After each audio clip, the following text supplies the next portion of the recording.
China's declared that they're building 450 nuclear power plants. The net effective cost of electricity production out of a nuclear power plant is somewhere between 1 and 5 cents per kilowatt hour.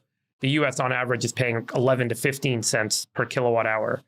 American scientists are absolutely shocked at what the Chinese government is building in these sand dunes in the Gobi Desert. The Gobi Desert posed a massive challenge for China in the past. Harsh weather conditions created sandstorms that threatened major Chinese cities, destroyed farmlands, buried villages, and forced people to abandon their homes. But now, China is planning to use these sand dunes to host China's largest nuclear project that could completely change the future of China and our entire planet. And by launching its first thorium molten salt reactor, China is making a significant milestone in the country's pursuit of advanced nuclear technologies. You might never have heard of thorium, but its potential is a game changer for the energy industry. While traditional nuclear plants use a more than 50-year-old technology based on uranium, thorium is safer, capable of burning nuclear waste, and is suitable for use in arid, landlocked areas, exactly like the Gobi Desert. But one stat makes this new reactor truly remarkable for China. China is home to one of the world's largest supplies of thorium. With only 1 ton of thorium, it's possible to generate the same amount of energy as with 3,500,000 tons of coal. And by untapping this resource and becoming the first country in the world to commercialize this energy, China will have enough energy to power its country for the next 20,000 years, which basically means that China is just about to discover the tech that will give it unlimited energy for almost eternity. So what is this thorium reactor all about? How did China build this advanced new reactor? And what does it mean for China and our world? We've got all the details you need to know right here.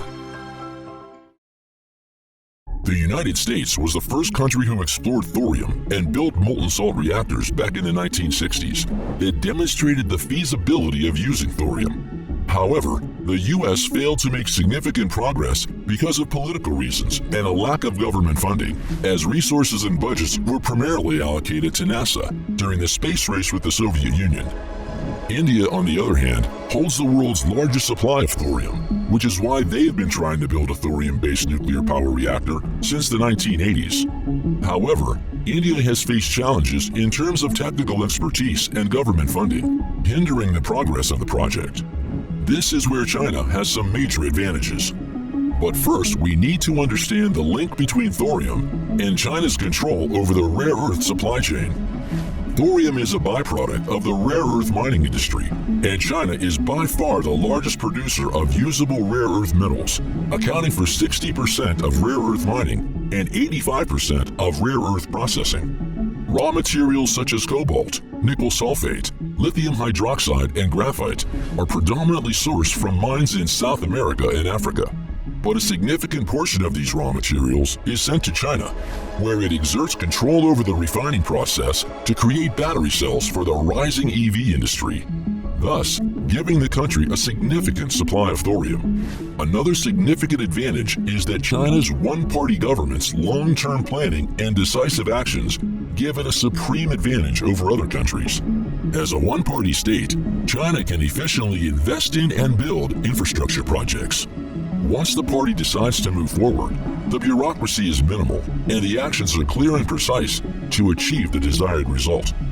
A clear example of China's efficiency is its high-speed rail projects. When China committed to building a high-speed rail, it took them only 3 years to complete. This highlights one of China's greatest strengths, its efficiency and engineering capabilities, along with the ability to get projects done in a timely manner, which only a few countries can match. However, building a molten salt reactor that converts thorium into energy is indeed a much more complex process. That's why China's reactor was initially expected to take 6 years to build. However, Chinese scientists and engineers completed the work in just 3 years and completely amazed the scientific community. The project progressed more smoothly than anticipated, and the first thorium reactor finally got an operational permit for the next 10 years. China's new thorium reactor stands out for several reasons. Unlike traditional nuclear power plants that require water for cooling, this reactor doesn't need any water.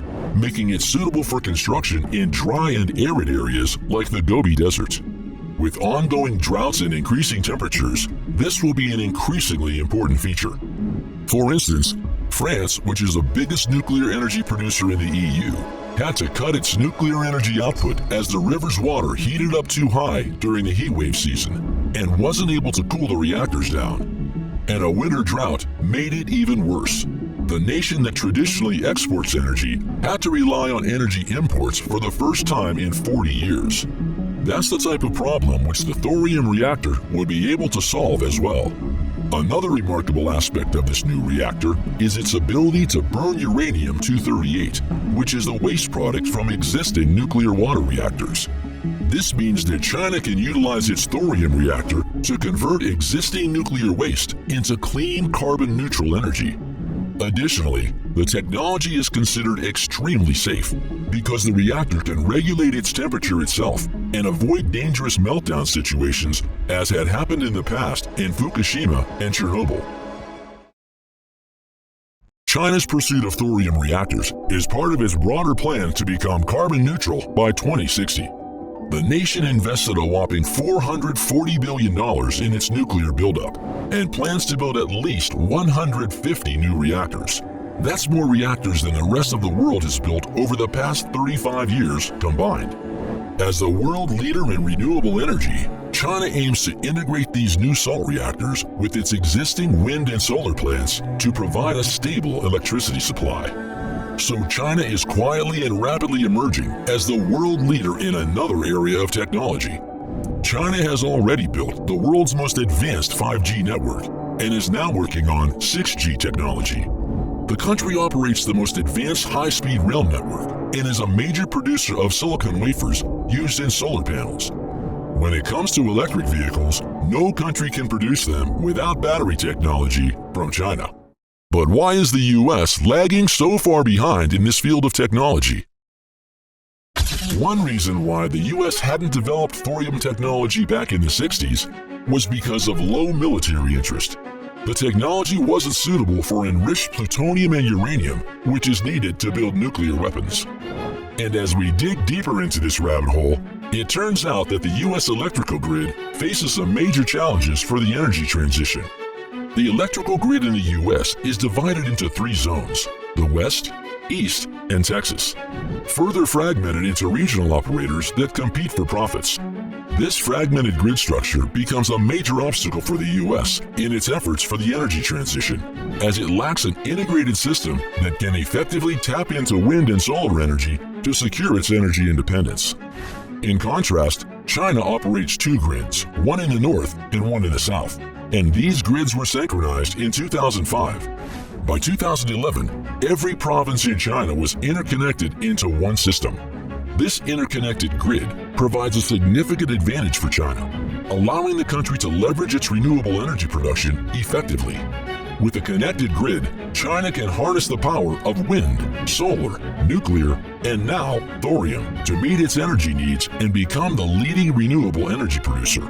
China's reactor development, particularly the thorium molten salt reactor in the Gobi Desert, has the potential to change the world for several reasons. One key factor is the increasing importance of energy in the global economy. Recent events, such as Russia's invasion of Ukraine, have led to energy crisis in European countries that are heavily reliant on Russian gas. As European countries struggle to decouple from Russia's energy sources, China's nuclear development becomes significant. However, besides China, surprisingly, Germany is currently also developing a thorium reactor. Even though the country is phasing out nuclear energy, they are still leading in nuclear technology. They have developed a reactor with dual fluid concept. It promises to power the country for 1,000 years and could also have its benefits for the United States. Check it out by clicking the displayed video and subscribe to this channel for free to stay updated in the world of science and technology.